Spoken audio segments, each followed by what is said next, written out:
Fix It Friends. This is Fix It with Fran, where I talk about all things faith, family, food, and fun. So, in this little video, I'm going to talk a little bit about one of the excursions that my husband and I did on our last Carnival cruise.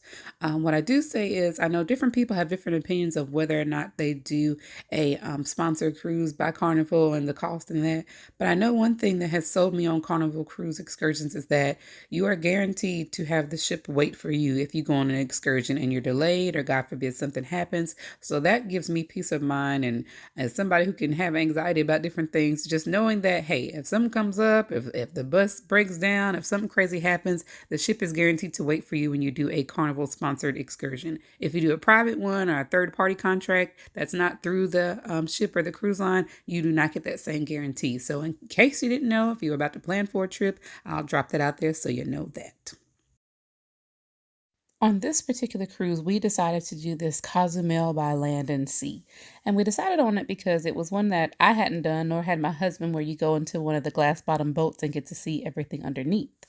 I thought it was really interesting. So this kind of gives you a scroll through of the description. We did not witness a Mayan home and culture. We saw a little bit of a display that was at the chocolate plantation that we went to, but no, they didn't show us a house or anything. So maybe that part changed. There were these cute little, what are these parrots that were there at the entrance when we came in. And again, this was at the Mayan Cacao company. So we got to walk around and see some things. This gentleman led us through a demonstration and talked about the different chocolates and how they use the cacao bean to make the chocolate and mix in honey and different sweeteners. I think there's some sugar in the background right there.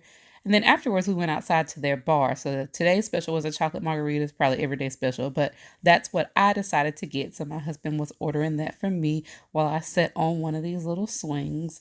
And I think the next picture, yeah, this will show him bringing it over to me. And then I think he ordered something different. So this was it when it was on the counter. And at some point in these pictures, yeah, that's me while I was sitting on the swing waiting for my order. So then we go inside to the tequila tasting. This was done upstairs in the same little area. It was really cool. They had this all set up when we came in, all these single served portions.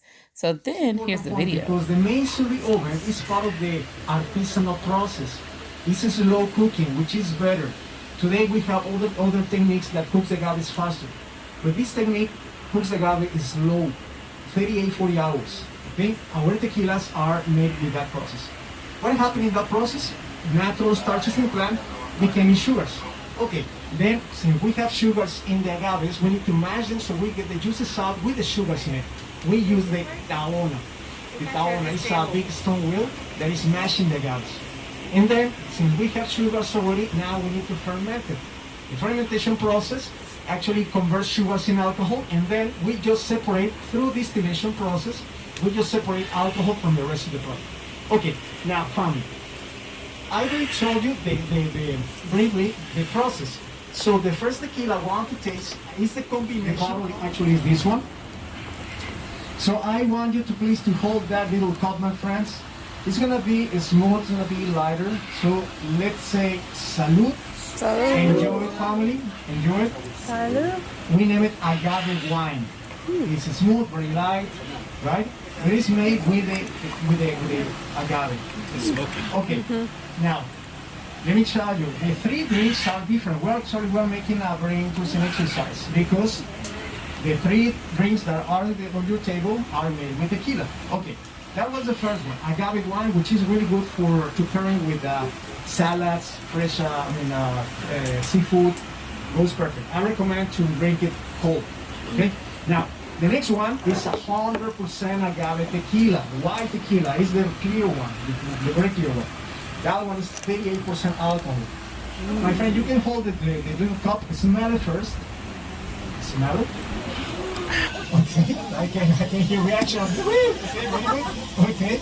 Now, sip it. Don't drink it like that, okay? Just sip it, my friend. Sip. Very good. Slow. Okay. My friends, that's the traditional flavor of tequila, which shows the citrusy, herbal, and smoky because the cooking process. Okay, that should be always in a white tequila.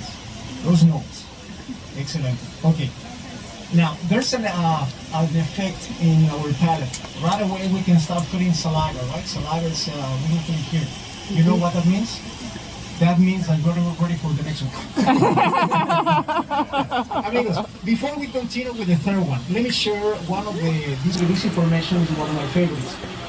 Why people drink tequila all the time in a shot? Okay, here we go. My friends, back in the times when the first tequilas were produced, those tequilas were really, really harsh, really strong. And nobody controlled the alcohol content, my friends. Imagine, the people, they had to drink it as fast as possible so they can handle those strong drinks. And that's when the tradition started drinking tequila, just like that. But something else influenced in the tradition, Mexican movies. I'm sure you have seen those old Mexican movies that shows that man with a big sombrero, right, arriving to the cantina. Let me picture this moment. They have the shot glass. They walk to the cantina. But first he arrived riding a horse, dismounting, right? Macho man. Open the cantina doors and the sports, okay, very traditional movies. And he approached the bartender and he said, hey, I want a shot of tequila. He served the tequila, and what they did in those movies is just, they just shoot it, right? Hey, give me another one, and then shoot it again. My friend, those movies travel around the world, and people learn that tequila in Mexico should be drinking only that way. Amigos, today we have much better tequilas than those was in the past. Let me tell you. Today is not necessarily to drink tequila in a shot. Okay? Actually, lime and salt, I started using it for the same purpose, to relieve those strong flavors. But if you're enjoying a good tequila, you don't really need lime and salt. Okay, don't get me wrong, I like lime and salt in my tequila. I could drink it with white tequila, it's fine. But I won't drink it with rested aged tequila, okay? Because those ones already spent time is really good.